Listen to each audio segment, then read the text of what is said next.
Welcome back to the No Effects podcast. We are rejoined by Kirk, who's been MIA for a minute, and we are being joined by our lovely friend, the Rev, who is another member of the stream team. So you've now seen Joey and Rev. So if you ever wondered what these guys look like, now you know.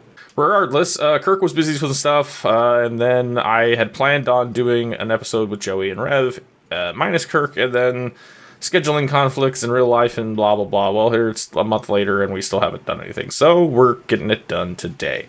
Unfortunately, we were going to do all four of us for this particular episode, but then again, another scheduling conflict happened and Joey was unavailable. So either way, we're here now.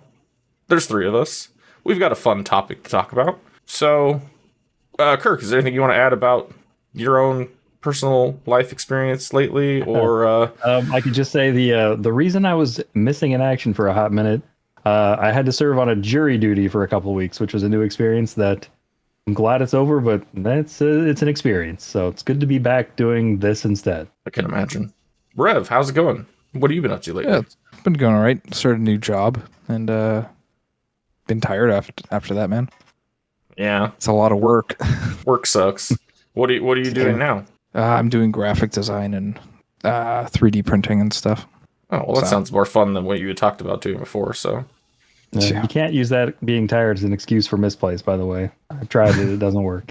Oh, bro.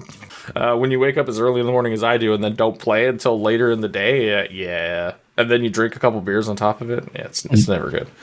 But, most of the time I don't miss my triggers, but really depends. So, tradition dictates that anybody that becomes a guest on this particular show is going to have to share their history with the game of Magic the Gathering. So, Rev, it's your first time. Took your V card here. I don't know, maybe you've done a podcast before, but you haven't done this one. So, so yeah, I started in the Throne of Eldraine. It was 2019. I expected it to go back farther than that. You're not that young. No, I know. I just started late with Magic. Yeah, so a friend brought me to an LGS, and I was like, hey, what am I doing here? And they're like, here's a deck. Come play some casual Commander with us. All right, never played before. Lost horribly for like the entire night because I had no idea what rule interactions were. Wow, so you didn't even play like 60 card or anything? You went straight to straight to the most complicated format. That's impressive. Yep. And I was like, well, this is fun, but I don't like using your deck because... What deck was it? It was like a green stompy deck, and I was like, yeah, this doesn't feel really good because everyone else is playing combo decks, like a lot of blue in the pod as well. I'm just like, I like countering stuff. I want to play counter Magic. So right. I went and looked up, I think EDH Rec was a site back then. Yeah, it was. So I picked, prior to. I looked up on, right. Yeah, I looked up on EDH Rec, and I was like, what looks cool? Looking through the stuff, I'm like, oh, there's a card called Atraxa. I like that. What's really toxic? Poison counters. I like that. I think everybody's built an Atraxa deck at one point in their lives. So how many friends did you lose shortly after this incident anyway? Yeah, so I built a Atraxa proliferating poison counter deck, and I was like, yeah, I like this. Brought it to the first game with it. No one wanted to play with me afterwards. What's my second deck going to be? This is neat. Janky stuff. I'll play that. And that's where I got off into Commanders. I started really playing a lot of janky stuff. I also had a bit too much money and time on my hands. Man, when I got back into it, I dumped a lot of money too, and now I've gotten to the point where I barely spend money on it at all. So. Well, by the end of that year, I think I had around 21 decks. So I've got 30 some put together in paper. Kirk's got both of ours plus more, I'd say. In paper, I probably have close to 150, but anyway, go on. Jeez. Yeah, if I never took one apart, then I'd be there, but I've taken so many apart. Yeah, so I was watching all the standard stuff, game nights, and I don't know, a few other different regular Commander videos and whatnot, and I was like, oh, these are cool. I like this guy, I like that guy. And then I stumbled upon some CDH stuff, and I was like, well, this is more my whole thing, nother level, yeah. Yeah, this was like 2020, probably That's a year when like after or so. Play to Win and a lot of other channels got Yep. started, and a lot of us were following right along. Yep, I think Play to Win or Playing with Power or whatever. Playing with Power's been Started around for a while. Yeah. There was like Casually Competitive came out around the same time as Play to Win, Mm-hmm. but they've basically gone MIA, and then there's And I the think the mod Spike anons and feeders- mental misplay. Spike feeders have been around for longer too. I think like 2016 or something. There's been a lot of them out there. He's been around for a long time too, but yeah. So I started watching those, and I was like, I think I'm into this. I got into CDH, started playing a Euro deck, which I still have in paper. We've was seen an it. intro in CDH. Yep, it is. I always try to go a bit off meta, try to throw in some jank in there. So I built my Euro deck with all extra turns. That one was a sort of, it was like somebody called it like turn and burn or whatever. Like that was a popular strategy with her to begin with, but then It lost favor. Yeah, the database lists and things went more towards just like guaranteeing hits and not necessarily guaranteeing lots of damage off the hits. They used it more for card draw than anything. I definitely stuck with the turn and burn. It was more my playstyle. And yeah. Well, that is a thing that we've, and this kind of segues right into the whole topic for today. Is that paving your own route is not necessarily a bad thing. Having a deck that's considered janky is not necessarily a bad thing. And I think it kind of took the pandemic as a whole and like the rise of a lot of these channels that have come out, littler guys like myself included, that have all kind of challenged the status quo and have said, like, you can still build a cool and powerful deck that does something that doesn't necessarily have to be XYZ Commander. And that, as I said, that's basically the main focal point for today is I don't want to say that it is currently a thing, because I feel like a lot of people have already broken some of these barriers down, but there was definitely a point where there wasn't too much exploratory brewing as far as like people really willing to kill the sacred cows and try to prove something completely different, because there was always sort of a gatekeeping attitude from other people who maybe helped push the format forward at a different time. I know some people that have been around for a long time. I mean, Kirk's been around for a long time, but like isn't on websites that have his name on it that say he built XYZ thing and is known for it, right? I have a list on a database, but like still people don't know who the fuck I am. And then there's the average everyday Joe Blow that doesn't even go online and just plays it as LGS and doesn't give a fuck about any of our opinions, and is still probably either net decking the best thing or is someone that's more like us. We have always kind of been, perpetual brewers. If you were a brewer at heart like Kirk and myself, and I'm sure quite a few other people that may be listening, you've likely enjoyed some deck or some brew that you built that nobody saw coming, or people laughed. I could come up with a lot of examples for things that I've done. I'm sure you guys can too. We don't need to get into that specifically right this moment, but yeah, that's basically what we wanted to get at. Kirk, I'm meandering. Give us some direction, please. Yeah, I was gonna say, there's a lot of, and to that point, and to this topic about jank, there's a lot of underexplored or unexplored avenues in our format in general. One of the reasons that Izlain and I started playing and just got together and playing games is I think he likes some of the brews that I'd come up with. I could be wrong. I don't want to speak in turn for you there, but background commanders, for instance, I'm one of the few people I know that still brews and still plays with different background commanders in CEDH, and I have a decent success rate with them. It's because they're underexplored, unexpected, unknown quantities, and I think there's a lot of the brewer at heart kind of has twofold. You like to do your own thing, you like to beat to your own, or march to your own drum or whatever, but you also like to kind of have your fingerprint on a new deck that can sometimes people look at it and they'll say, wow, this is really cool or really exciting, or I never would have considered that to be anything. And I don't know, it's kind of a fun factor when you can almost, it's the arrogance in you to say I can brew something that's going to be good and work, and then sometimes it does. So yeah, unfortunately that doesn't always work. I can't count how many times something sounded good on paper and then in practice I hated it, and then it just went into the scrap bin and we moved on with our lives. I actually got a comment on one of my Moxfield decks the other day. It was the Giada list. May have been because I played it on the stream. Whatever the case, I updated it that day. So a lot of times when you update a list, I notice I'll get more likes and more comments because it kind of pops to the top of like searches, at least on Moxfield. So I had just updated the list, but either way, somebody commented and said, "Oh, look, this list inspires me to try and grind out some CDH games," and like.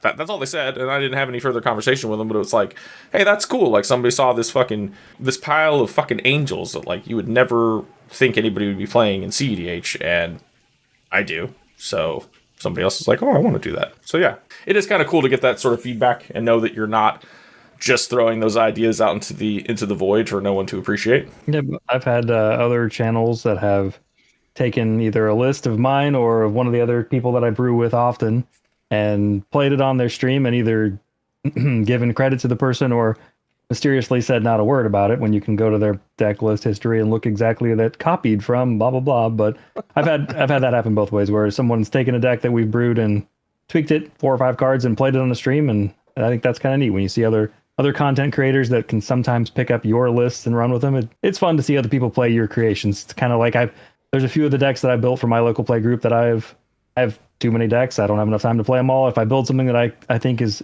particularly spicy or particularly fun that I know fits one of the players' play styles, I might recommend it to them. And sometimes that's been pretty cool to see them kick my ass with the deck I designed. So I've been having some success on the Pauper side of things as well, where a deck that I put together back when the background commanders came out, I put it together for that format. It was one I played on the channel over a year ago now.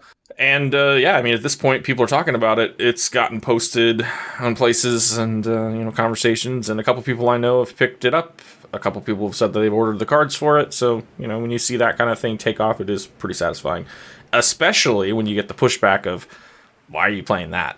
Ew, like that's not good." And then you're like, "Watch," but it is good. And then yeah, I mean, it takes a lot of work, a lot of reps, a lot of tweaking, a lot of conversations I've had with people about like, do you think this is good enough? Do you think that's good enough? What should I do with this? What should I do with that? And we've done it where we've bounced ideas off of each other when we're brewing stuff too. So I think communal builds like that are pretty fun too, especially if it's like like Kirk and me did the Omnath thing where we both kind of brewed a little bit differently, but it was still the same base skeleton. And that's kind of fun. You get to see different playstyles emerge that way, and sometimes somebody finds something that's super broken and you didn't even think of, and you're like, oh, damn, I should put that in my list. I guess let's talk about some of the gatekeeping that like I said, doesn't necessarily happen as much these days because of people breaking through some boundaries, but did happen quite a bit, and maybe make some arguments for and against it. So I'm gonna propose a question or a sort of statement, and then I'm gonna let you guys kind of give me some answers. Like I said, when people look at your deck, you've brewed this thing, and somebody goes, "Well, let's see, what's a good example?" Like a Crom Tevesh, right? Or you're on something that's Grixis, and people are like, "Well, why not just play Blue Farm? Because then you get the extra color, you get all the extra cards, blah blah blah blah blah." Or why play the Gitrog and Thalia, like why play that Abzan commander when X commander exists and it's obviously better. Like Gave is just a better combo commander. Why would you play that? So that kind of thing was a thing. It was like if you're not playing 4-color or 5-color good stuff that had like Flash Hulk, you weren't playing the right game. And even people that were trying to like combat against that with like stacks decks and things, or targeted things that could hate out those kinds of strategies, which you couldn't really, and that's why it was so fucked up, and that's why it got banned. But you know what I'm saying? Like, people were still trying to come up with ways to combat it, and people would still be pushing them down. So, A, why do you guys think that there was that sort of attitude in the first place? Do you think it was more hubris of those brewers and things being like, we're the best and we know the best, and trying to keep people out? Or do you think it was truly correct that, like, there isn't a reason to play one of these other things outside of just variety or whatever? But like, I guess when it comes to being as competitive as possible, people did think that there's no point in playing these. I mean, why do we as CEDH players shove out a lot of the casual focused commanders and things? So give me some thoughts. What do you guys think? Well, I mean, if we're talking about like tournament players and stuff. That's one reason. Sure, and I try to make a distinction between like tournament, the CDH and not, but a lot of people that are in the CDH sphere still talk about everything as if you're in a tournament every time you play, and you're not. So I think a lot of it comes from the mentality of I have to win instead of I want to have fun first. Think more, that's almost a casual standpoint as well, because that's typically the arguments I hear all the time for people that are talking about why they don't like CEDH or this is not a competitive format. You play competitive in 60 card. The EDH is for fun and dumb big spells. I get that. I mean, we all played the game for that reason at some point, but most of us that push towards the competitive scene were more of that also might be where I came from, though, since I started in Commander, in casual. I didn't start with 60 card. I've never actually played 60 card formats. It's crazy. So you never even played Arena? I've played Arena, but I've played like Historic Brawl.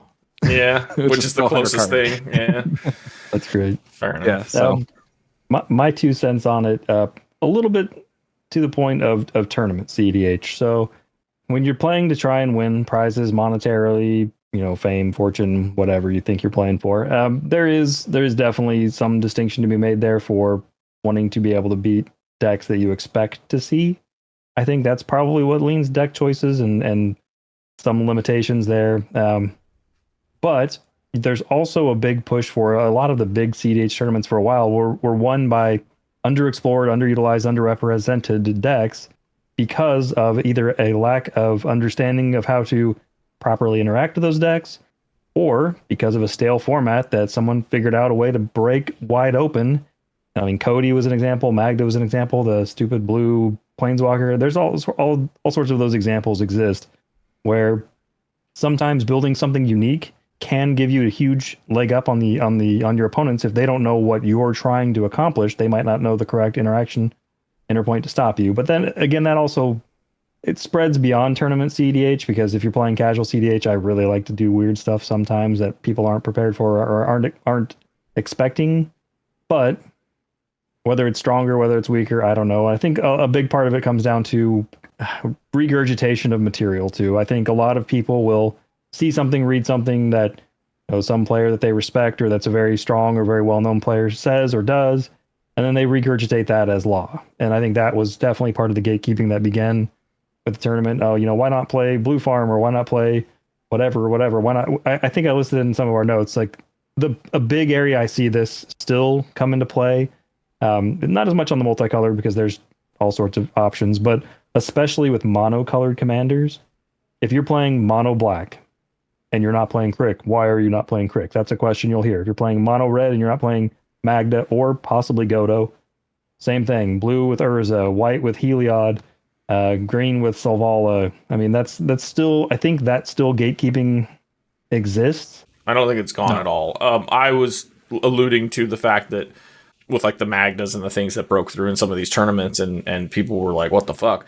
A lot of them, their success then tapered off because people learned and then could properly interact with, but it still adds that extra layer of flavor to the format. So still a good thing. And you shouldn't be discouraged to build something cool that you have faith in and you've got a vision. You've thought this out and you're like, this deck is going to do this thing. Try it. There's nothing stopping you from trying, especially in the day and age we have now where you can just play it on Moxfield. You used to play tester, goldfish the shit out of it. If you don't like it, send it back to the drawing board. If you like it, put it together in paper, test it some more. Eventually, you may end up proving somebody wrong or proving your point, I think that might be another thing that you just brought up with the playtesting. We didn't have as much playtesting software back in the day.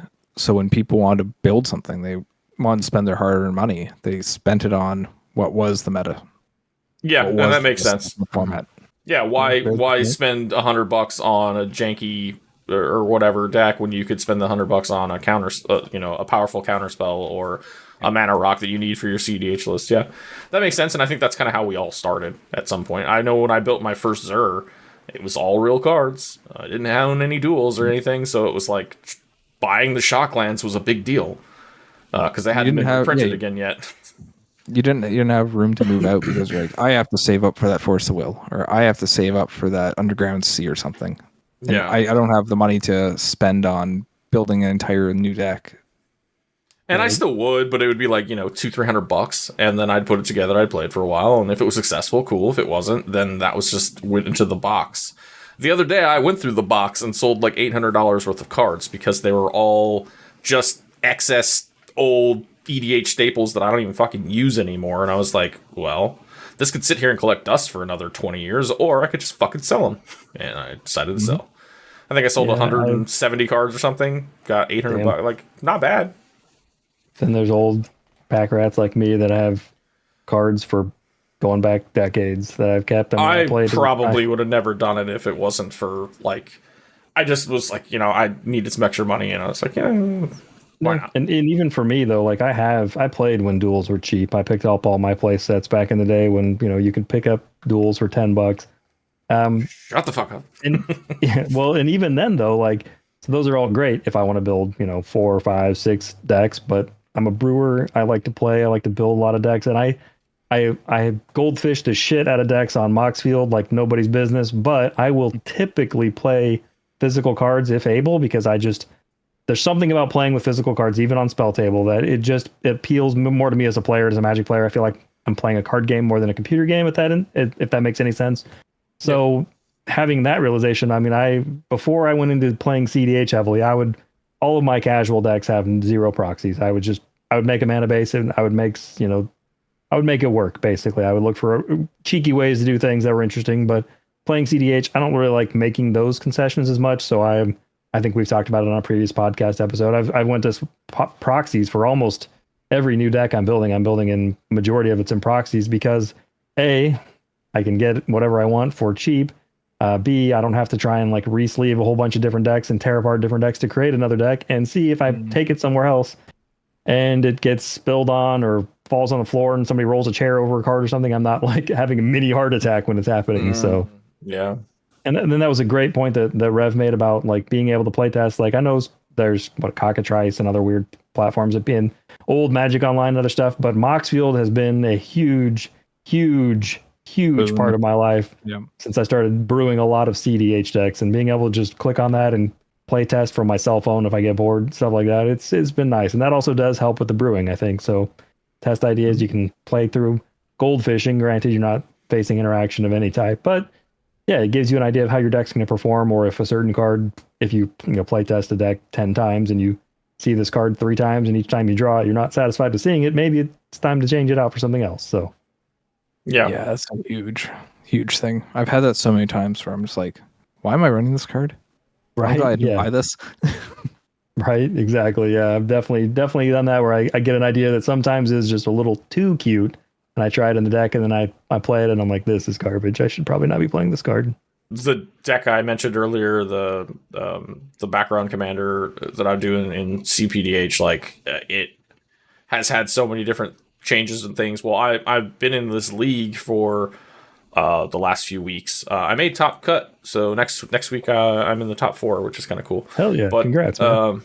Yeah, thanks. But yeah, I was just talking with the other guy that's been playing the deck with me and has kind of helped me with making tweaks and things. And I was like, man, like there's just some of these cards that end up in my hand, and I'm just like, I don't even want this. Like I never have. Every time it's in my hand, I don't want to use it. I end up pitching it to the graveyard because I have too many cards in hand or whatever. And I'm like, why am I holding on to this? Let's cut it. So I've got some changes in it that I'm gonna do before I go into that final. Goldfishing is a big deal. I know Tapped Out had that. It's just not as intuitive, and it's nowhere near as cool as Moxfield.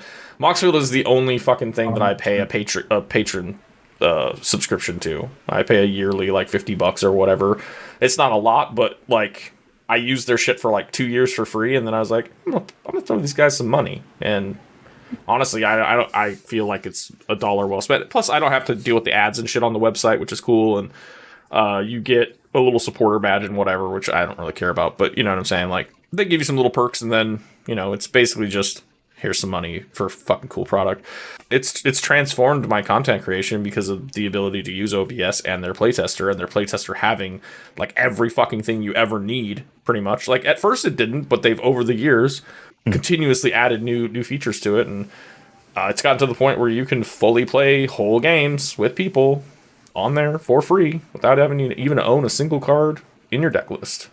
No, if you think Moxfield, about check it, them out. Izlain, your support of Moxfield, even if it's small, you get enough people supporting them. That's how they're able to continually make improvements, make, Yeah, people. I mean, it's a small team of 2 guys. It's awesome. Yeah. So, I mean, they do what they can. They got real lives and real jobs, but they do a great thing for the whole community. Yeah, absolutely. I will say I'm also a supporter of Moxfield, and to that point, it doesn't take very many individuals donating small amounts of money to add up to a big number to really help someone's overall production ability. I mean, they're giving back to the community as they're doing this, which is awesome. So keep that in mind for people watching this video. If you want to check out Izlain's got Patreon as well. If you want to help support Izlain out and help us create this kind of content, that's also very much appreciated. Yeah, I mean, I offer, the like throw me a buck for nothing kind of deal, but then there's also some various tiers that have merch. I mean, I've got playmats and t-shirts and shit, and if you pledge at certain levels, you'll get to pick one of those, and I'll ship it to you. There's some stuff if you want to support, that would be great. Moving back to our conversation, when we get away from tournament play, a lot more things tend to be considered competitive, like even from those gatekeepery type people. They'll be like, oh yeah, this is my little pet deck that I play on the side when I'm not playing tournaments, right? Mm-hmm. So if it's done with the intention of why play this and they don't have a rational explanation for why they don't think your deck is CDH viable, then keep it to yourself. But there is some level of gatekeeping that exists that's maybe not the worst thing in the world, and by that I mean there are certainly card choices that can be made that I will personally question someone if they play. Like if you're playing, Darksteel, what's the 3-mana rock that's indestructible? I can't even think what the hell it's called. Darksteel Ingot. That thing, yeah. If you're playing that as opposed to another mana rock that costs 2 or something, if you have a justifiable reason for it, sweet. If you don't, if it's just a mana rock you like and you put in the deck, maybe not. So there is some level of gatekeeping that I think that can still... I don't think that's gatekeeping, though. That's just... It's fair.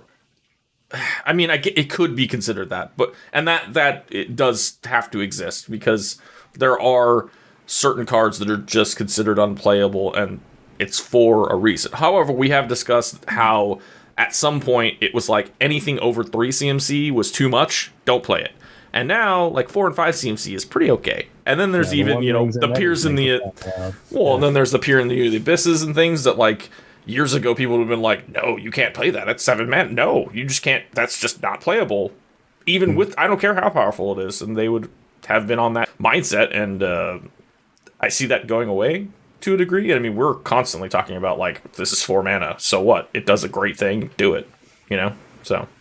Maybe that comes down to the aspect of what is CDH versus what is not CDH more than gatekeeping. And to me, I mean, I think I read, I think it was Sam Black or somebody that wrote an article a few months back, and they mentioned within the article that CDH is playing to win with your deck. That is playing competitive EDH.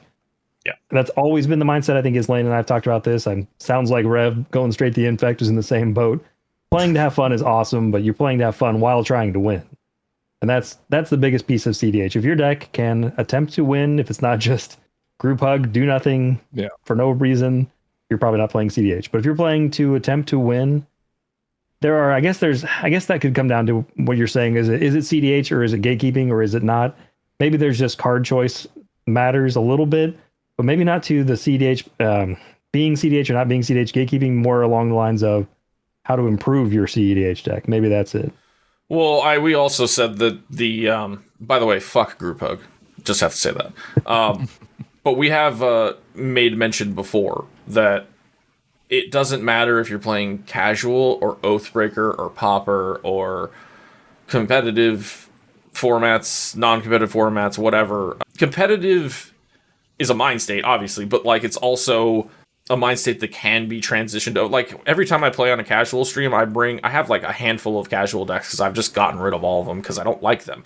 But I have ones that can come as close to feeling like I'm playing CDH as possible because they take a lot of game actions every turn and then they do really cool shit because of the synergies that I've packed into them because I'm still playing to win. I'm just not playing CDH. So I make the concessions of like not putting in the fast rocks and it's not running like the best counter spells or the best tutors, but it's still running shit that's going to make it a machine. It's going to turn its gears. It's going to get to a point where it's going to overwhelm and win unless people have the right interaction, blah, blah, blah. So and that's also part of it, is building your deck to have the right interaction and other things for wherever you're playing. So yeah, like the mindset of competitive does gatekeep some cards and other things because you're trying to win. So you're trying to be as efficient as possible, keep your curve low, peak high over here and low over here, but you still have synergistic pieces over here, blah, blah, blah. So like the whole deck building principles and aesthetics and whatever kind of dictate that you don't want to have a bunch of jank that is way overcosted and doesn't have synergies with anything else. It's just a pile of cards. Like, I'm going to gatekeep you from playing at my CDH table if you bring a pile of cards that have no fucking synergies. But if you bring the decks that we've seen each other play, yeah, fine. And once I trust a brewer and know that they're going to bring something to the table, like, I wouldn't invite people to come over and play like, oh, hey, new set just dropped, let's all build a commander from that set. Like, I'm not trying to invite people that I would suspect wouldn't build something entertaining, you know? Like, there's a few people, I'm not going to name names, but there's people that I've played with off and on for years that, like, will do the predictable thing. They'll go and pick the Simic commander, and they'll just build it like it's Thrasios, and they'll fucking blah, blah, blah. Or they'll pick the Dimir commander, and they'll just be like, yeah, Thassa's Consultation, that's my only win con, and I don't care. And that's boring as fuck, so. I also find CDH has a specific mentality towards it. It's not a lot of people are there for the fun and for winning. But that's the difference, is that they're actually there for the winning as well. Whereas a lot of casual players... And you can play both, you know? Yep, yeah. But a lot of casual players will be like, oh, I could win this turn, but I want this game to go longer, so we're just going to do this jank or this messed up thing and have people draw a bunch of cards and do this and do that. And I just want to make this last a lot longer because I'm having fun at the table. Whereas I find the CDH mentality is, I can get this done right now and we can shuffle up and play another game. Yeah.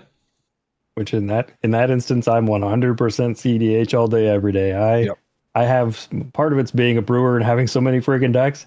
If I can go to a game night and play, 7, 8 different decks, I'm a hell of a lot more happy than if I go home and I played 2 decks in 2 games that took 4 hours each. So, yeah, we've definitely had some streams that have gone long. The Plane Chase one in recent memory, but I wiped that from my memory. Go on. I mean, I still thought it was a fun ass game. Like, we had good times with it. It was just, it did drag the game out. That was not a lack of us trying to win though with our decks. That was no. That was a random element that screwed some things up, but yeah. So let's move on to the pros of building decks that are off meta or fringe or underplayed, however you want, unexplored, however you want to talk about it or label it. I'll just give a couple pros. In my eyes, I like the whole, people are going to say this is bad, and I'm going to show you why it's not. Like, that's the challenge for me. That's probably just a character strength or flaw, however you want to look at it, of me as a person. Right? Yeah, so I've always been a very prove you wrong kind of person. And even when it's, like, against odds, like, I like that sort of challenge where people are like, oh, well, it even came down to sports. Like, when I was younger, there's just other things like that, like, oh, you can't beat me one-on-one. Fuck yeah, I can. Let's go. Or 1v1 me noob in fucking every video game you've ever played. Well, maybe not Kirk, but everyone else that plays video games. That threat is the kind of thing that you're like, yeah, okay, let's go right now. And yeah, you win some, you lose some. But at the same time, like, somebody says that this is a bad deck. And sometimes I even say it's a bad deck because I know it's not as good. Like, okay, so perfect example. Najeela.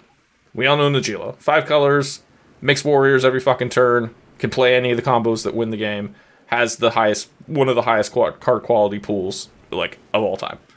Very good deck. Solid, does its thing. I don't know if you know it, but Millicent.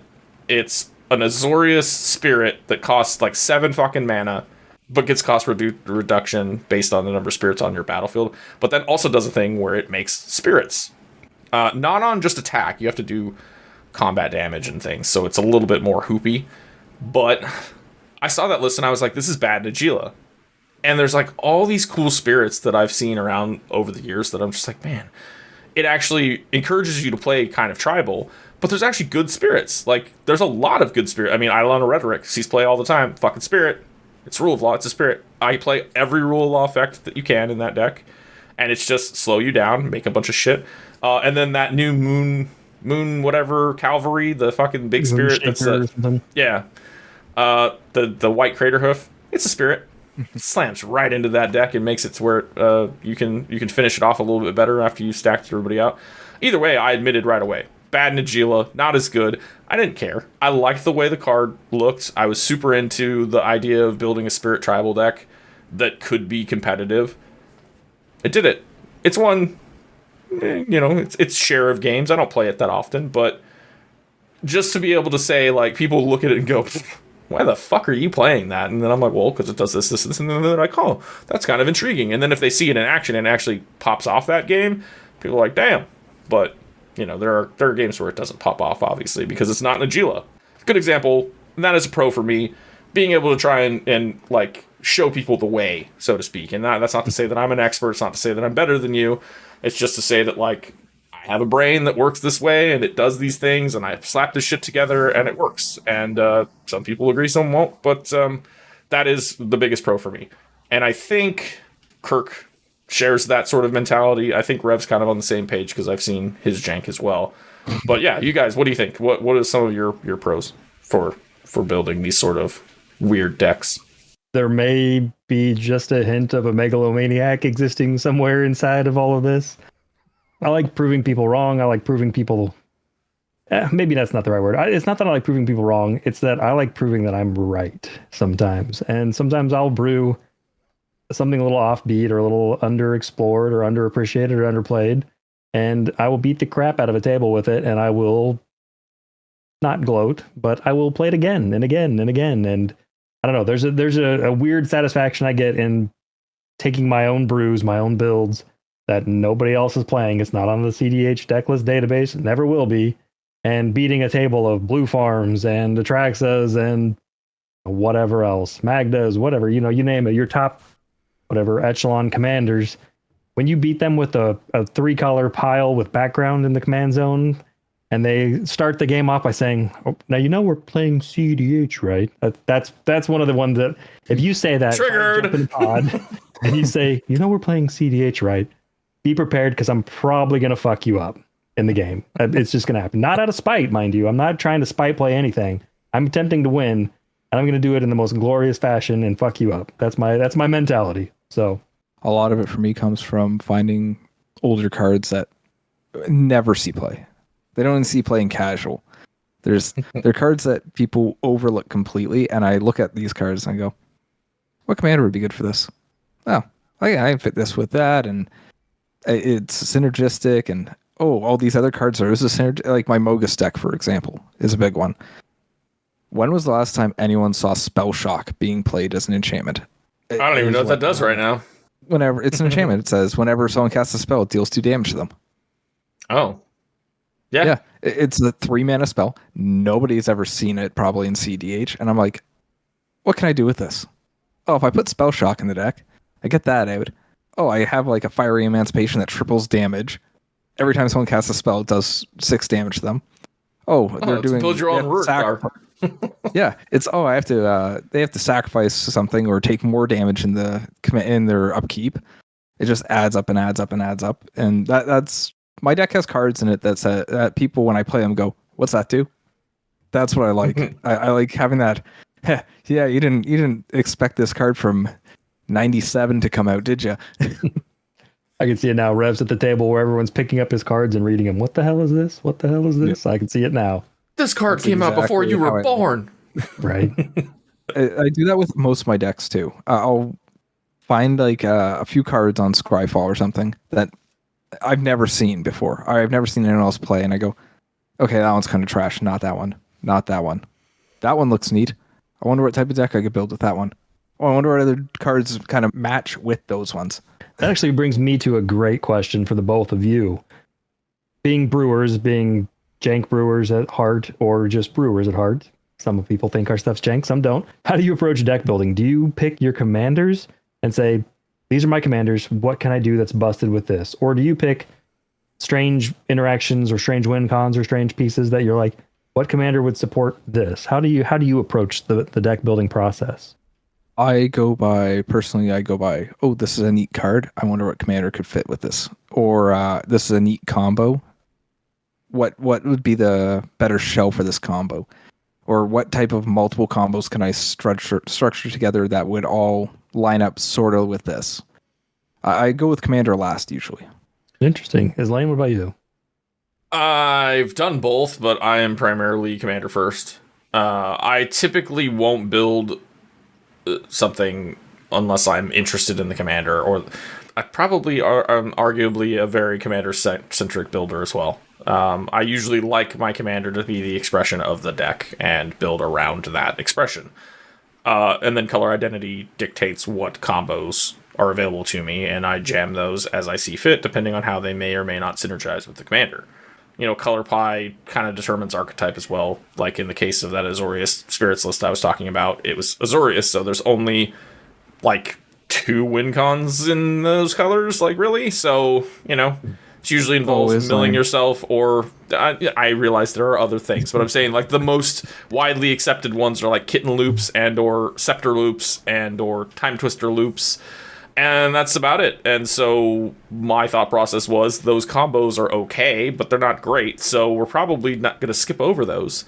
And instead, I figured out ways to do extra turns in Azorius, which is fucking weird because you have to use weird cards. And just cards had just been printed around that time. There's like Tameshi and shit you can use to do loops and blah, blah, blah. Like most of the time, you just get an extra turn spell and you just go, well, I've got this much damage on the board, and I can just cast this extra turn and do another bit of damage, maybe kill somebody, and then you move on with your life. But I have gotten the combo to go off once, twice, maybe. It's kind of cool, but not necessarily, like, revolutionary. But yes, at that point, it was like, okay, these combos are here, but they're not great, so this is going to go in a stacks direction, especially because there are spirits that kind of lean into that hate bear style. So yeah, I mean, that's kind of where it is. I'm interested in a commander. I go, this is the strategies I can do in these colors.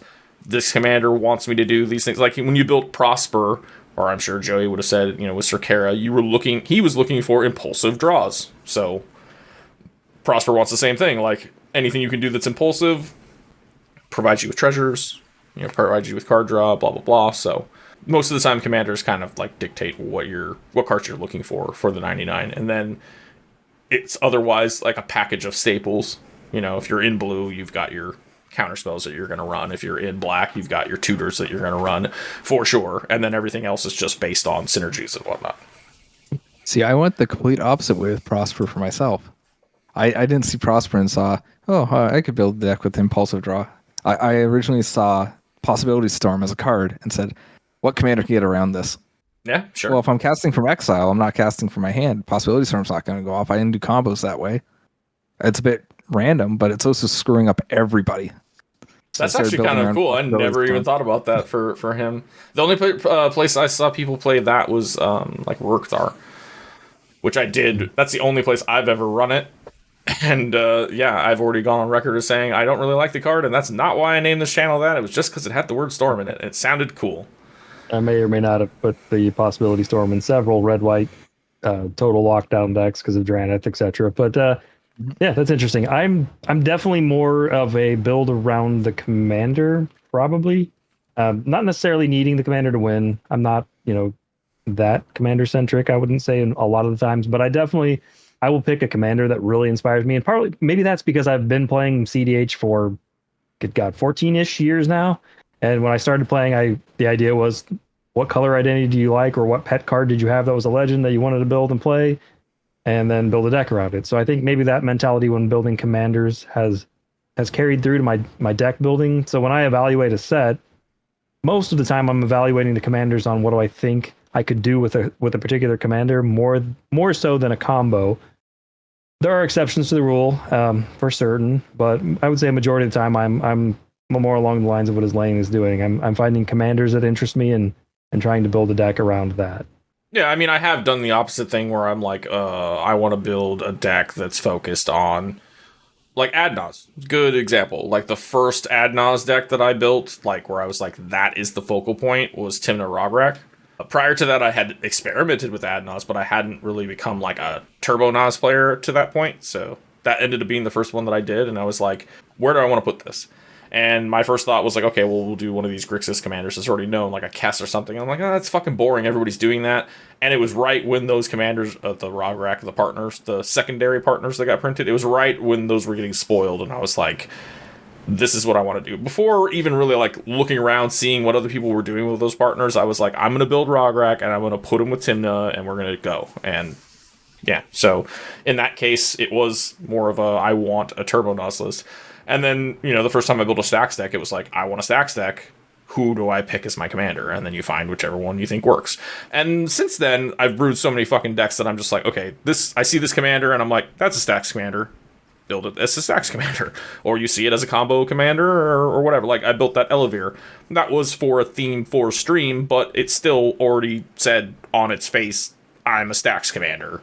Because you can do things to slow people down. You can build out a board, kill each other, blah, blah. Plus, if you're playing out a ton of enchantments, like how many are there that you really want in CDH? Don't ask me that one. Oh, I'm sure there's a lot, but I'm just saying that. Rev's got a list of weird ones he's got out there ready to go. I have, that's one thing about me. I have an obsession with enchantments. I don't know why. I'll see a bunch of enchantments and say mono black. And I'm like, can I build a mono black enchantment deck? I think I can. Enchantress was one of my first loves too. I built my first precon that I ever bought was Daxos the Returned. It was Orzhov and it was Enchantress.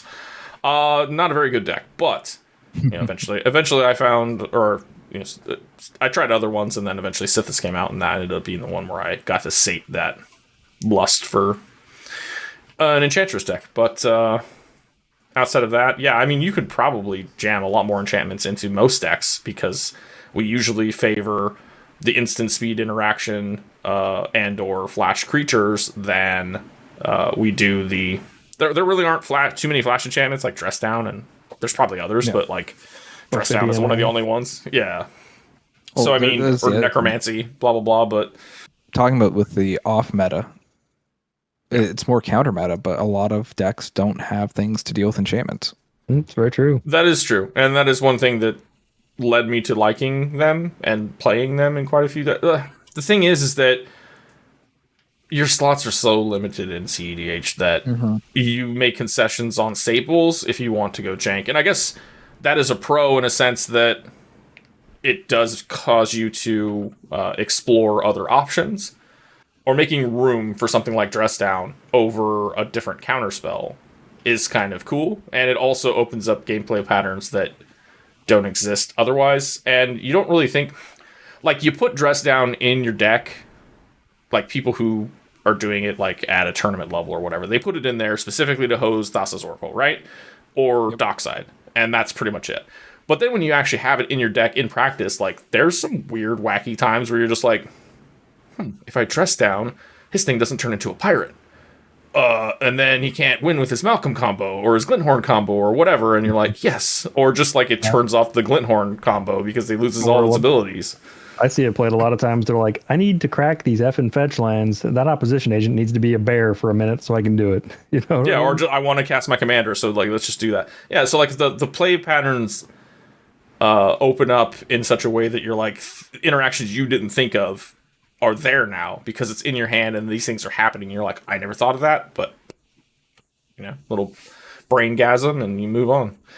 But yeah, I mean, I think that brewing in spaces that we're discussing here, where you are using maybe too many enchantments or choosing other things instead of what the accepted correct thing is, kind of puts you in a position to not only learn about other cards in the game that you maybe didn't know about, also maybe learning some timing restrictions, or maybe need a judge call on something because you found this shit you're like, I never even knew. Or, you know, like how many times have you been where you put a pile of cards together and you're playing and you're like, I didn't even fucking think of this as being a combo, but here it is.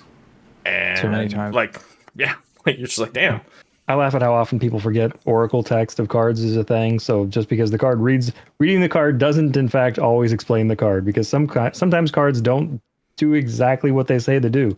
Necropotence, for instance, the older printings, I think if I'm paraphrasing just from memory here, so I apologize, but when you go to discard, you would exile the card. Now it's discard and then it triggers to exile. So if you have a way to reanimate Necropotence or cast from the grave like an Oscar or whatever, you can still cast those from your grave before they get exiled. I know this came up recently. I was playing a buddy playing Crick, and he went to discard with his Necropotence, had his, what's the 5-mana guy that you pay 3 and makes nightmares and you return from grave, whatever the hell he's called. Chainer? Yeah, Chainer in play. Chainer, yeah. So he drew a bunch of cards with Necropotence, went to discard, discarded Grey Merchant. In response, the trigger to exile, he's reanimating Grey Merchant, etc., etc. So, but if you read the card, it says you just discarded to exile, but knowing the oracle text can matter too. So it's sometimes reading the card doesn't in fact explain the card. And that point too is if you're pulling out the old versions, most of the newer printings of any of those there are cards that have not been reprinted and have new oracle text, but most of them that have had overhauls like that have been reprinted to where it's like Winter Orb is a good example. Old school Winter Orb reads all fucked up. And it doesn't even explain that if it's tapped, its ability is off. Because I guess that was just like in the rules, and you were just expected to know that back. But that was like alpha, so like you did know the rules because there were fucking barely any compared to today's game.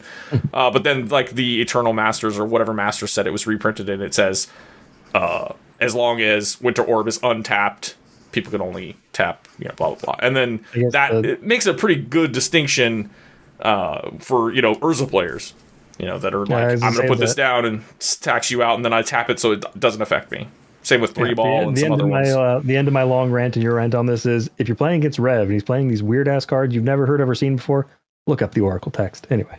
Yep. Also, just be afraid, because that Mogus list I do want to talk more in depth about that Mogus list, but let's get through some of the cons of this, and then we're going to talk about one of Rev's builds, because I think that it's really cool and should have some spotlight on it.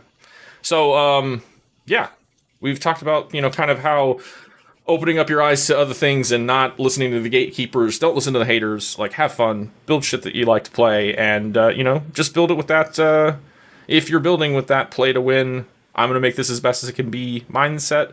Almost anything can be a CDH commander at that point.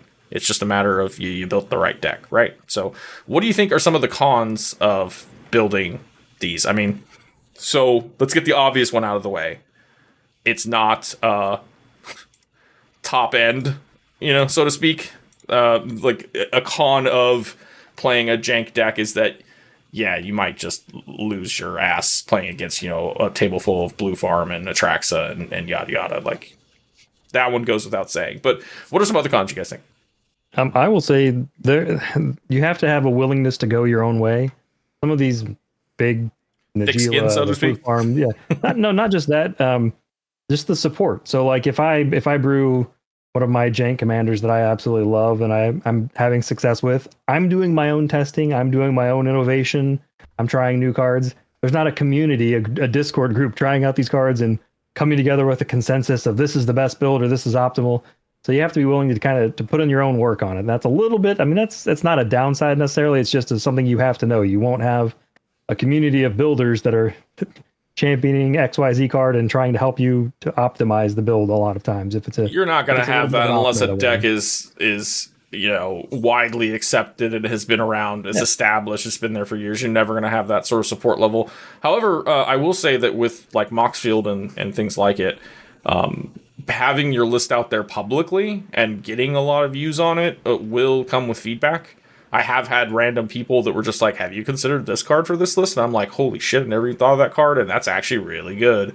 So to speak, you can get some feedback without having like a group of friends or your own Discord server or whatever. And only the most dedicated and established lists have a full-on dedicated Discord to them. Yeah, as long as you do your legwork and build your deck on a platform that is widely used and viewed, and sure, you might be able to get some feedback that way. Anything on the Decklist database, there's probably its own separate Discord you can join. Anything that's new and spicy that people will think this is CDH, powerhouse. I've seen, Talion's prime example, just came out, pretty powerful commander. I guarantee they have a Discord already, and they're already chatting up ways to improve that. So it doesn't have to necessarily be a deck list database card, but it has to be one that is an obviously powerful one, I think, to get the community support to build and then have massive community involvement immediately, for instance. Right. One of the big cons I found, because I've gone to a few different, smaller tournaments and whatnot, when you're bringing things that people don't understand how rule interactions work, it just slows the game down terribly. Yeah, a lot of draws. I brought my tiny bones to a few different tournaments, and I'm within turn 3, judge, how's this work, judge? And I'm trying to explain it, and they're just like, I'm not having it. I want a judge to explain it. And the judge comes over and says, I haven't seen that card before. Hold on. Let me get another judge. let me look this up online and come with a ruling. I'm just like, please, I put this together. Let me just explain it to you. I'll quote the rules text if you need. But it's just like, this game that's supposed to take maybe half hour is gonna turn into an hour and a half game, guys. Time's gonna run out before we can finish this. Yeah, and going to time sucks in tournament setting because then you get a draw, and some places it just doesn't give you anything. Some tournaments give you a point instead of 5 for a win. So yeah, going to draw is never something you want unless it's going to help you get out of the Swiss. But that's that, and having to remind people every single turn. It's like, no, this card's doing this. You gotta, and they're like, oh, why'd you play that card? For instance. Yeah.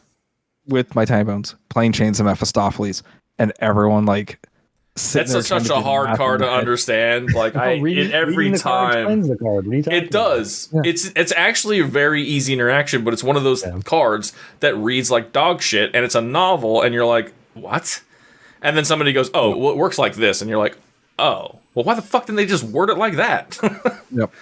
But then other people are they're doing their mental math of how to figure out how to get around it because they want to get a combo off, and they're like, well, I can't do that, and I can't do that. That's the entire thing, Yeah, and then you're calling judges for slow plays and shit. That sounds like a nightmare.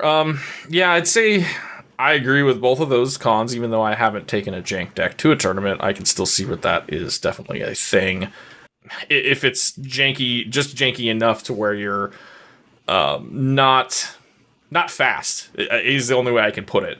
A lot of the decks that I have that they may have those reliable win cons that will work if you get to them, but they lack enough tutors to reliably get to them, so you have to rely on digging and then other things, or it's just a matter of maybe you get lucky and you get it, and maybe you don't.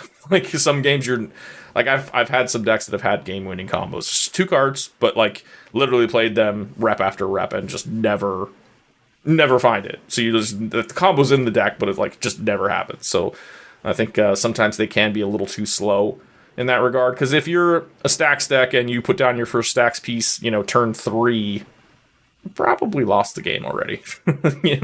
Somebody's already got the removal for it and the combo in hand. I find another one is convoluted combos. Combos that are, how they work, but the timing you have to get right on them, and you're trying to do that, and say you are in a tournament or something, and you're so focused on trying to get this right, but also deal with everybody else around you that you're like, hold on, I need a minute, guys. This has to do this and this has to do that. And I run a few different decks with combos like that, and it's a pain in the butt trying to remember all your own triggers and how that trigger interacts with the other one. And I just posted a video yesterday of the mono red pod that we had recently, and the Circara, and we were all just okay, we don't have shit, go ahead, bro, play it out. And then we're like, don't you have a trigger? Kirk especially, hey, don't you have a trigger? Excuse me, I think you have a trigger.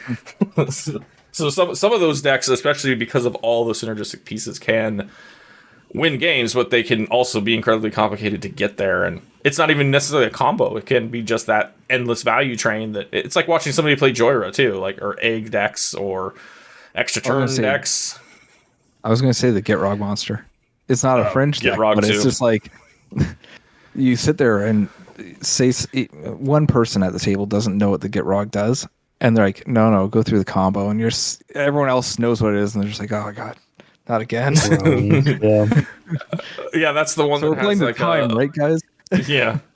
That's the one that has like a 32-page fucking primer or something too. Like it's crazy. Yeah.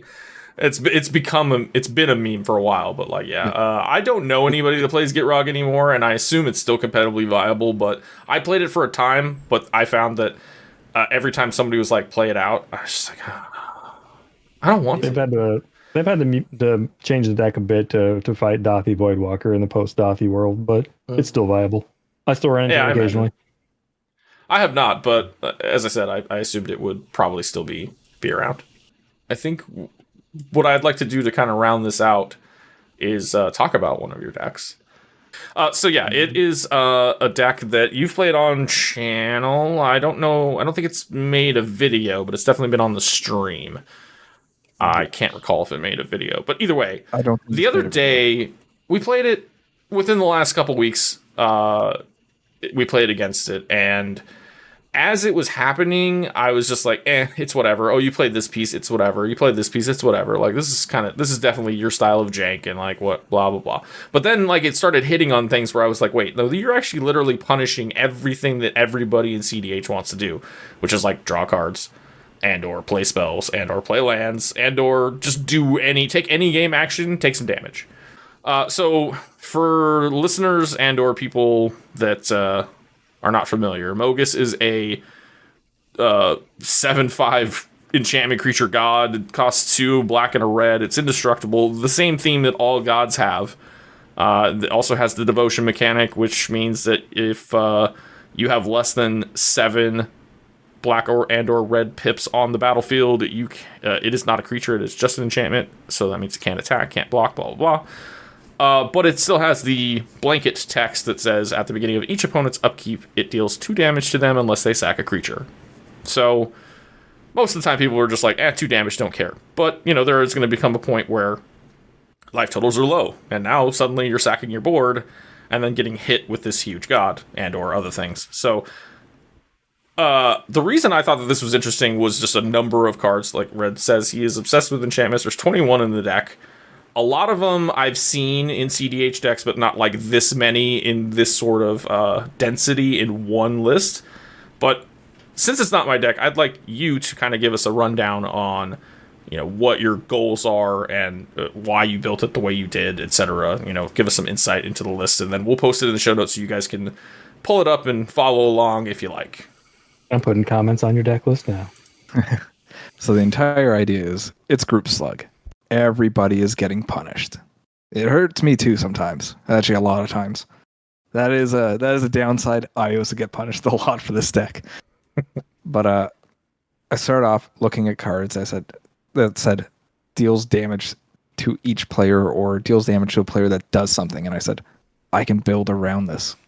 I can do something dumb around this. So I did. It has a lot of enchantments, like you said, 21. And a lot of them are ones that you don't see. So you got the standard Animate Dead, Dance to the Dead, Necromancy. You see that a lot in CEDH.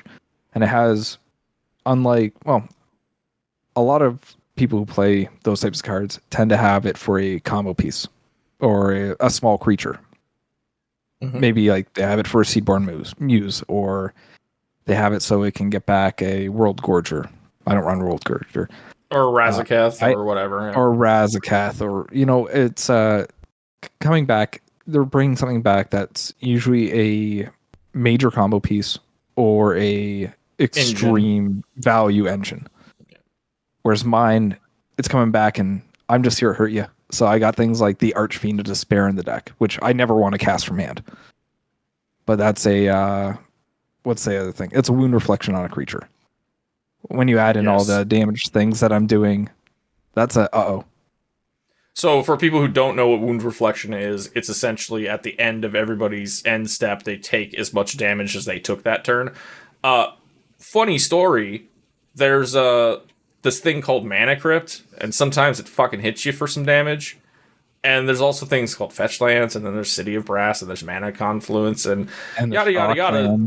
Yeah, where you just are incidentally damaging yourself all the time because A, life's a resource, and B, we're playing competitively, so we don't really care about our life total. We want to get to combos as fast as possible. Who gives a shit about taking 2 damage here, 3 damage there? But then all of a sudden there's a wound reflection, and now you're taking 6 every fucking turn, and then Mogus is also hitting you, and all of his other shit is also hitting you. It adds up pretty quickly. And let's not forget the big ones. Ad Nause, Peer into the Abyss. Yeah. The Purity of the Best just says you're basically on 1 life, regardless of what you do. Yeah, crazy. Big cards like that in there. You get some combo pieces too. Like I run Heartless Hisugo. When you combo that with a Wind Reflection, that's not exactly a good time. It's pretty much death. Yeah. It also runs, other combos like Dual Caster Mage combos. You don't see them as much in CDH. You still see them. So I did want to. I play Dual Caster in so many decks still. And for the record, Dual Caster is not only a combo piece, but it's interaction on the stack. That too. And I've used it that way so many times, so it's not a dead card. The Twin Flame, also not a dead card, because you can just make a fucking second Dockside or whatever. So they're good to run, and if you're in low color red decks, you should be running them, I would say. Yeah. Especially even if you're in a Jank, just to have something to finish the game off if you can't otherwise. I have one question before you get into those, and I put it on your deck chat. So why no Orcish Bowmaster in the list? Because I haven't updated it. Yeah, that makes sense. I completely forgot about that card, and I haven't updated it. I did add the new Shieldred, but I completely forgot about adding the Orcish Bowmaster. So that is something I'm going to have to go back and see what card I want to cut. Yes.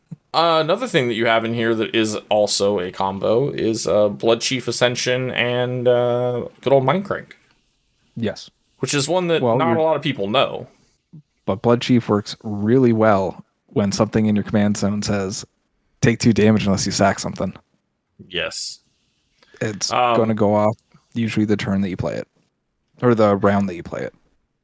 And even if you play it early, as long as nobody has removal. It's an Ascension. It's from that same cycle, like Luminarch Ascension, that makes Angels and whatnot. This one costs a black, and then at each end step, an opponent lost 2 or more. You put a quest counter on it. When you have, 3 quest counters, then whenever a card is put into an opponent's graveyard, they lose 2 life, and you gain 2 life. So it does kind of counteract some of your shit that hurts you, can keep you healthy. But then also, in combination with Mindcrank, that says whenever an opponent loses life, they mill cards. So it forms a loop. They take some damage, they mill some cards, they lose some life, they mill some cards, and pretty soon they don't have a library, and then on their next... Or they're dead. Or they're dead. But yeah, probably dead first, honestly. But usually, yeah. The big problems I have with this deck are creatures coming at me, because I'm going to be on a low life total with everybody else. Sure, which is where Orcish Bowmaster is super helpful for 2 bodies, and it can remove creatures by pinging them. Indeed. But that's why I'm running Damnation. That's why I'm running Blasphemous Act. That's why I'm running Ensnaring Bridge, of all things.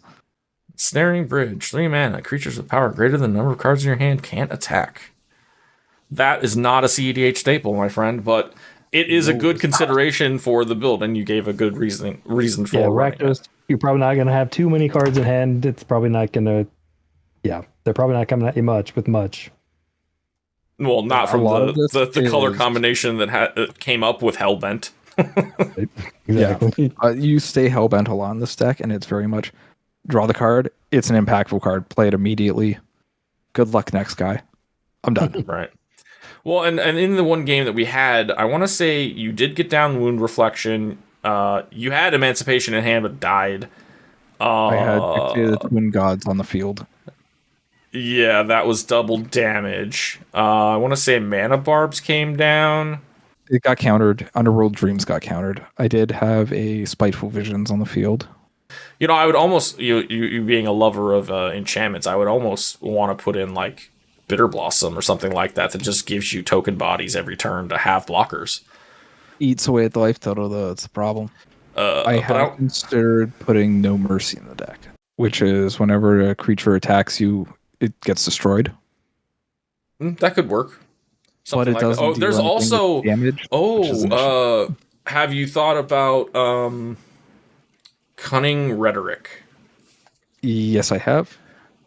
That's kind of like a it's like a What I it's have. like black propaganda sort of, but like It's in my Tiny Bones deck. yeah, it's a weird one. And I thought when it got printed, I was like, I feel like this has got a place somewhere. And I never found a spot for it. I want to say I bought the pre-con that it had it, and that's why I was like, I got to find a place for this, and I just never did. Yep. But it's kind of a cool, Yeah, like, discourages people from attacking because you get, what was it, like, you get to exile cards off their library or something? I would say another one. I put it on your chat too. Solfim, or on your chat on your deck list on Moxfield. Yep. Solfim Mayhem Dominus. Is that good enough to make the cut? Yes, that would be. I might have to slot that in there somewhere as well. It's like a less impactful to use Furnace of Wrath, right? Yep. We're not here to try and update and or improve your deck. The point was to more spotlight it a bit to show that it's kind of cool. Now, I mean, your curve is still front facing. You're curving out at 2-3, which is not bad considering you do have quite a few expensive cards. He's got a lot of artifact ramp, so that'll get you there For sure. and plenty of. I think, and it's the whole cards that you have probably never seen in play for most players.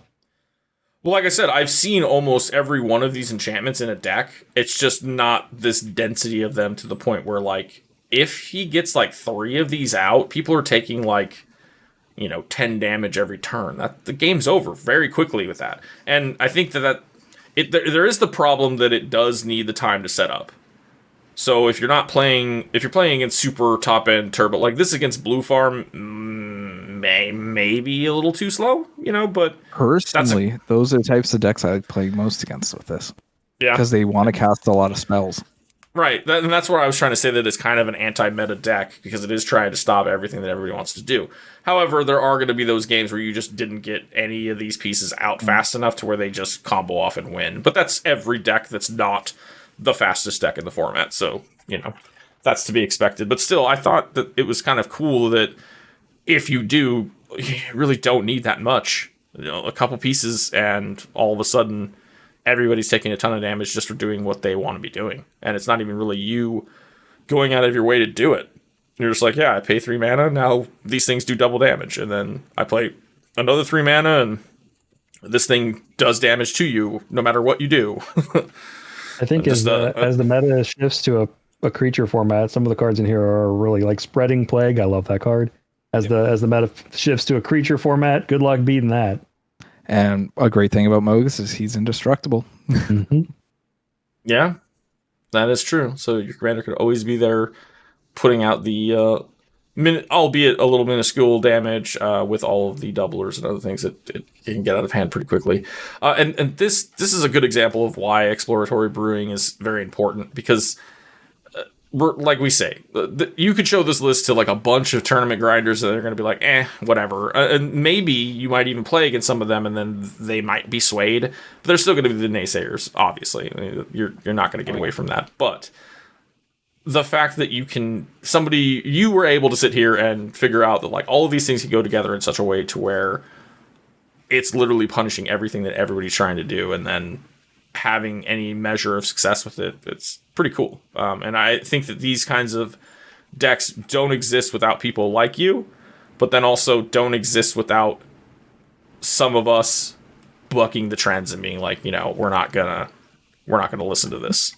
And the people who bring these types of lists, not necessarily to tournaments, but just to like the LGS or to their local meta, whatever, their local play group, whatever you want to call it.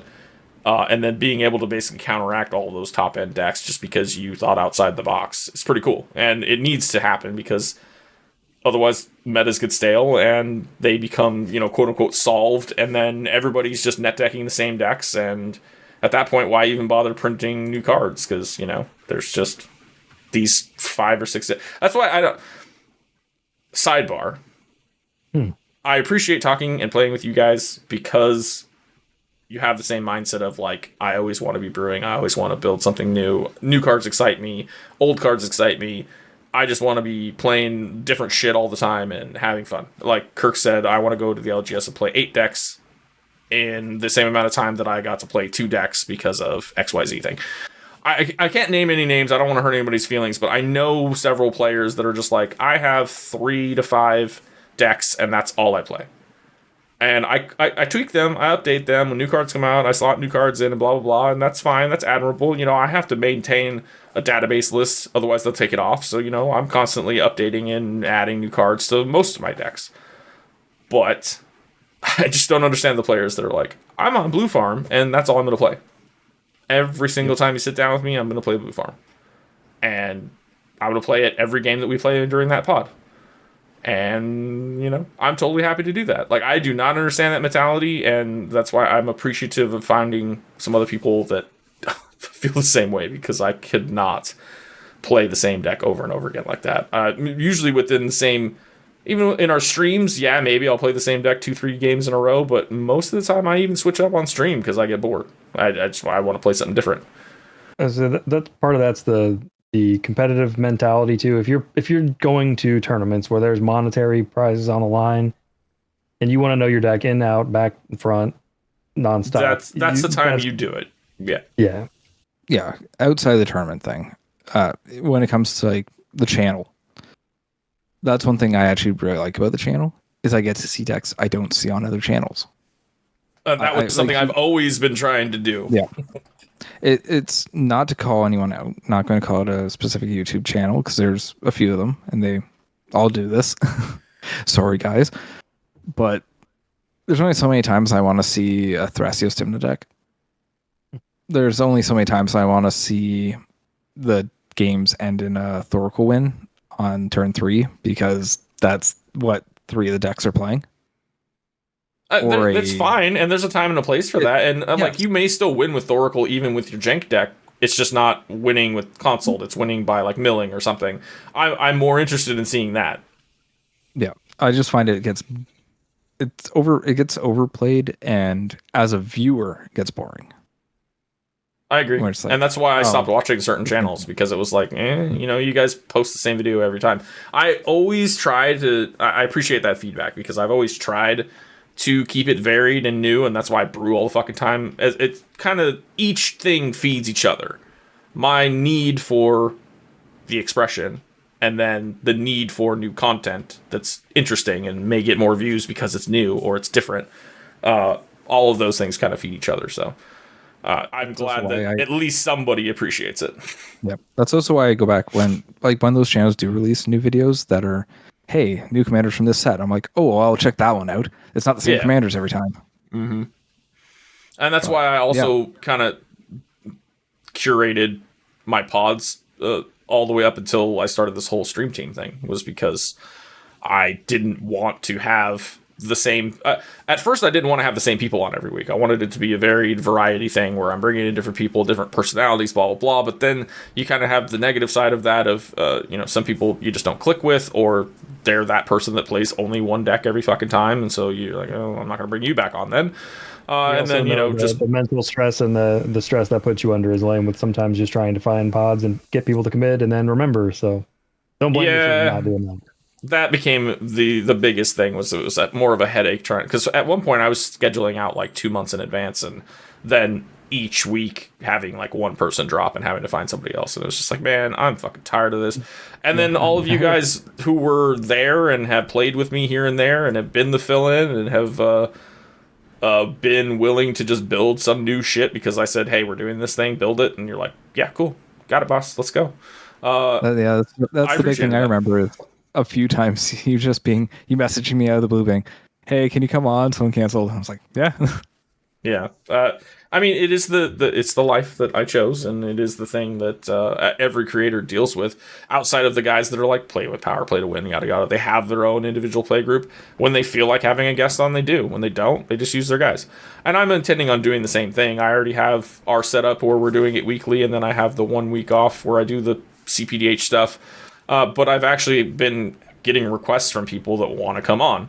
So at some point I am going to have to be like, who wants a day off, and have some guests. But or we might do a thing where all 4 of us get on, and then I could have like one guest play in lieu of one of us, and then have like commentary or something. We could do a separate stream or yada yada. Like, there's ideas. But anyhow, we've went on to a whole nother tangent. But as it relates to this topic, that is part of the reason why I also enjoy Jank, and being able to show people these weird off-meta decks that can still be powerful, and then also sometimes having some of those top-end decks in the pod so you can kind of see that it can still perform against.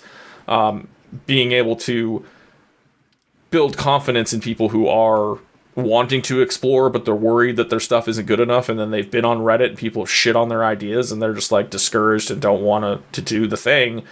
To those people, we have a space. Come hang out, come play your games with us, and we get games firing, not all the time, but it goes in waves. But there are a lot of people on my Discord, a lot of which don't really play, but there's some regulars, and then there's some guys that pop in and out here and there, and we're always looking for new blood. If you are trying to explore some stuff and want to get some advice, also on the Patreon, I do offer deck building help and or coaching, so to speak. Like, not really coaching because you're not going to a tournament off of what I'm telling you, but I might be able to help you optimize and or build a list from scratch. I can build CDH decks in like under an hour most of the time, as long as you give me some sort of direction as to what you want to do. It may not be perfect, it may not be honed in, but we can get you there. And I have other people like these guys that I can also get extra eyeballs on and get other opinions and yada yada. So we also have just a brew chat in the Discord for free. You don't have to pay a dime, and people will still give you the same sort of advice. I just am offering more of a one-on-one structured, let's actually deep dive this one-on-one and talk via voice and blah blah blah. But anyway, links to all that kind of shit will be in the show notes. Links to the deck list of revs here are in the show notes. Do you guys have any closing thoughts before we wrap this up? Anything else you want to say? Nothing from here. Just looking forward to the Doctor Who sets and brewing. I brewed some new commanders from that. Whether we end up doing a pod of it or not, probably see them on the channel at some point. So I am not a Doctor Who fan. I've never watched any of it. I don't know anything about it. I know that the TARDIS is like a fucking phone booth, but also like a time machine and has like an interior, and I don't know. I can't really say much. I obviously don't know shit about Doctor Who. I've paid attention to the spoilers a little bit. I've seen some cards that kind of seem okay. Honestly, the thing, it goes back. I've been focused a lot on Pauper lately because I've been doing this league and tournaments and stuff and having some success over there. But there's one, I tweeted about it the other day. I cannot remember the name of it, but it's a mono red card. It's an uncommon because Pauper, but like, I could potentially see it being okay otherwise. And it was kind of a spell slingery deck, but it makes you like little 2/1/1s or 2/2s based on like you casting spells, and fuck, I'm gonna have to look it up because it's gonna drive me nuts. Araxa, Empress of Mars. 2 generic, 2 red, 5/4 trample battle cry. Whenever it attacks each other creature that's attacking with it, gets +1/+0. And it has Paradox. Whenever you cast a spell from anywhere other than your hand, it was Impulsive Draw, that's what it was. Create a 2/2 red alien warrior creature token. Go wide Spellslinger. It's kind of like Murmuring Mystic or Talrand, but in red, and it's already leaning into the Impulsive Draw, which is kind of cool. You could do shit like what Joey does with Cerkera, but instead of storming off into a grape shot, you just do a bunch of impulsive drawing and make a big board. I don't know. Seems good for Pauper, maybe not good enough for that, but that was one of the cards that like was spoiled that I was like, it's kind of cool. I don't know. I would have to look. Maybe we'll do that. We'll see how the other guys feel if they're into that idea. I'm not opposed. When does it go live?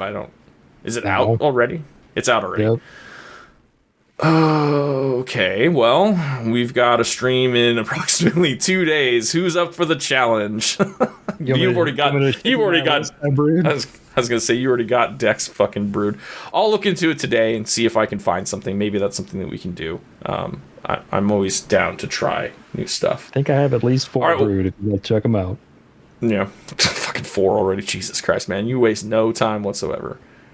Fucking everybody who's listening, we appreciate you coming and hanging out with us, talking about some janky bullshit. We've got some other stuff planned. We should be able to get back on track, on schedule. Me and Kirk still got that list to fit, the series of lists to finish up. I think we've got 2 left. Then we have another episode in the Archetype series where we're going to have Joey back on, talk about some stacks. And yeah, so we got some stuff coming down the pipeline, and then of course, weekly streams, as always, on Tuesdays. So thank you guys once again for joining us. Rev, thank you for coming on. Thanks for sharing your Thanks list for and having some me. insights. For sure, we'll probably have you on again, the whole stream team. I want to get all 4 of us on at one point. We're just going to have to figure out what the topic's going to be. Come on, Joey. And make it work. Yeah, Joey, come on. You suck. Anyways, We love you, Joey. everybody, thanks for listening. Check out all the links in the show notes, and we'll see you guys, fingers crossed, in a couple weeks. Catch you later.